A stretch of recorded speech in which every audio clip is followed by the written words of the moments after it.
Assalamualaikum warahmatullahi wabarakatuh. Apa kabar teman-teman? Baik, alhamdulillah. Oke, ada yang tahu nggak hari ini kita akan mempelajari tentang apa? Ada yang tahu? Iya, kita akan mempelajari tentang larutan elektrolit dan larutan non-elektrolit. Nah, coba sebelum masuk materi di sini Ibu tanya dulu. Ada yang tahu nggak sih larutan elektrolit itu apa? Ada yang tahu? Iya, jadi larutan elektrolit itu adalah larutan yang dapat menghantarkan daya listrik. Nah, tadi kan udah nih definisinya. Nah, sekarang contoh larutan dalam kehidupan sehari-hari ini, eh, benda atau senyawa apa yang dapat dijadikan untuk larutan elektrolit di kehidupan sehari-hari? Ya, benar, garam dapur. Jadi garam dapur ini itu ketika dia dilarutkan di dalam air itu dia akan terelektrolisis dengan sempurna. Jadi si garam dapur ini itu akan menghasilkan yang namanya ion positif dan ion negatif. Gitu. Jadi dengan adanya ion ini itu suatu larutan akan dapat menghantarkan daya listrik, gitu ya. Oke, sekarang kita masuk ke materinya. Jadi larutan elektrolit itu memiliki asal-usul. Nah, salah satunya itu yang dikemukakan oleh si Arrhenius. Jadi Arrhenius itu mengatakan bahwa larutan elektrolit dan non-elektrolit itu dapat dilihat dari keberadaan ion dalam larutan tersebut, gitu. Nah, juga si Arrhenius itu mengatakan bahwa larutan elektrolit itu merupakan larutan yang dapat menghantarkan daya listrik, sedangkan larutan non-elektrolit itu adalah larutan yang tidak dapat menghantarkan daya listrik. Nah, tidak hanya Arrhenius, ada percobaan dari Faraday.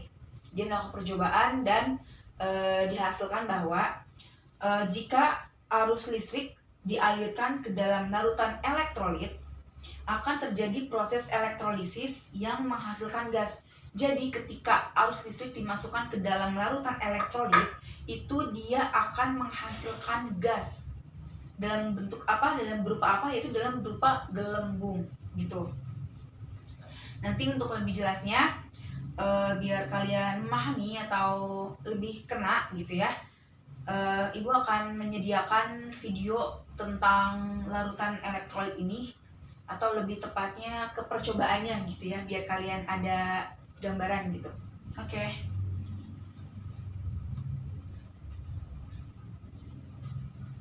Nah, gimana teman-teman? Udah lihat kan proses dalam pembuatan larutan elektrolit itu kayak gimana? Jadi berdasarkan video yang telah tadi kalian tonton itu, larutan elektrolit itu larutan yang apa? Iya, gelembungnya banyak, terus ada apa lagi? Nyala lampunya terang, ya. Terus iya, ada katode sama anodanya juga ya. Iya, oke. Nah, dari reaksi dari percobaan tadi itu kita memiliki reaksi gitu. Reaksinya adalah HCl. Ini dia akan terelektrolisis menjadi H+ ditambah dengan Cl-. Nah, di sini tuh ada ion positif dan ion negatif. Nah, dengan adanya ion positif dan ion negatif ini, dia bisa menghantarkan arus listrik, gitu. Nah, di dalam ini itu dia ada yang namanya reduksi dan oksidasi. Nah, sekarang kita tinjau satu ya. Sekarang yang reduksi dulu. Reduksi, yang mengalami reduksi itu yang mana? Yang H ya, H mengalami reduksi, berarti 2H+ ditambah 2 elektron menjadi H2. Nah, sekarang yang mengalami oksidasi itu berarti si Cl, berarti Cl-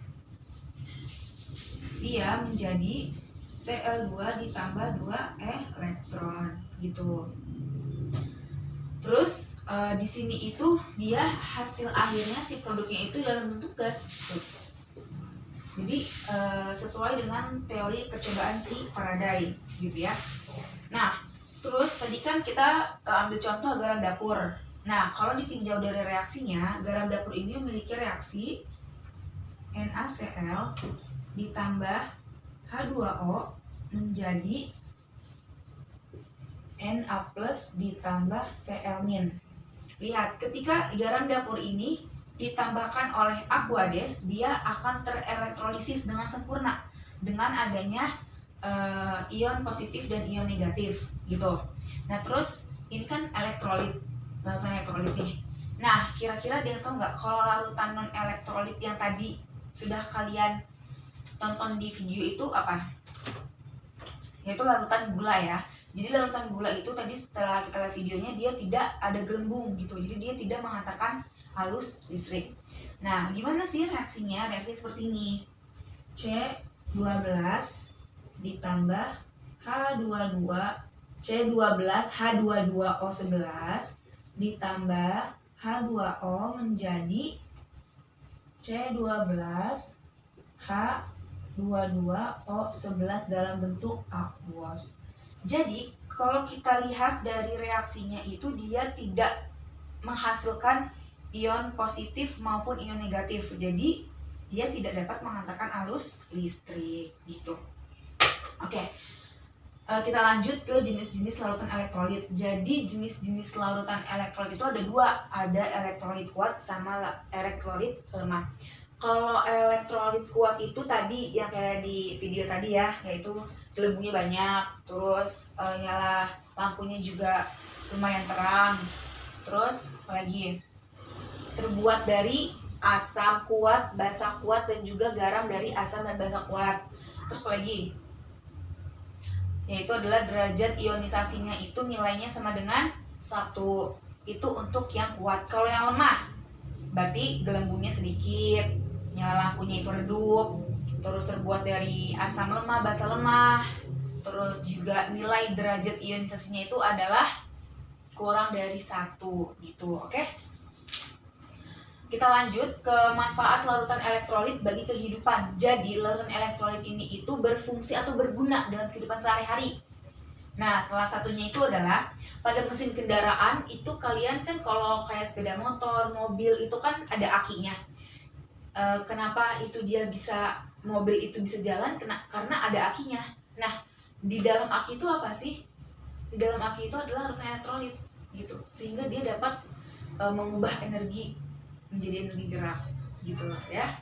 Yang kedua itu ada digunakan sebagai parameter pencemaran air di suatu tempat. Jadi si larutan elektrolit ini itu juga dapat digunakan sebagai parameter untuk mengukur apakah air di suatu tempat ini tercemar atau tidak gitu ya. Jika ada yang ingin bertanya dipersilahkan. Jika tidak, kita dapat ini ya, kita tarik kesimpulan dulu nih dari pembahasan kita ini. Yang pertama tadi dari pengertian si larutan elektrolit itu adalah larutan yang dapat menghantarkan daya listrik. Yang kedua, jenis larutan elektrolit itu ada yang kuat sama yang lemah. Yang ketiga, ada manfaat dari larutan elektrolit di kehidupan sehari-hari gitu ya. Terus larutan elektrolit itu yang kuat itu yang memiliki gelembung banyak, terus nyala lampunya itu terang gitu kan. Terus kalau yang lemah itu yang sebaliknya. Terus habis itu manfaatnya itu dalam aki mobil atau aki motor, dalam larutannya si aki itu adalah larutan elektrolit gitu. Nah, jika tidak ada yang ingin ditanyakan, bisa dikerjakan dan dikumpulkan minggu depan di pertemuan selanjutnya di buku paket halaman 42 bagian A sama bagian C-nya saja. Ya, itu tindak lanjut dari pembelajaran kita pada hari ini ya, biar kalian lebih memahaminya gitu. Oke, baik. Jika tidak ada yang ingin tanyakan lagi, kita akhiri pertemuan pada hari ini. Kurang dan lebihnya mohon dimaafkan. Wassalamualaikum warahmatullahi wabarakatuh.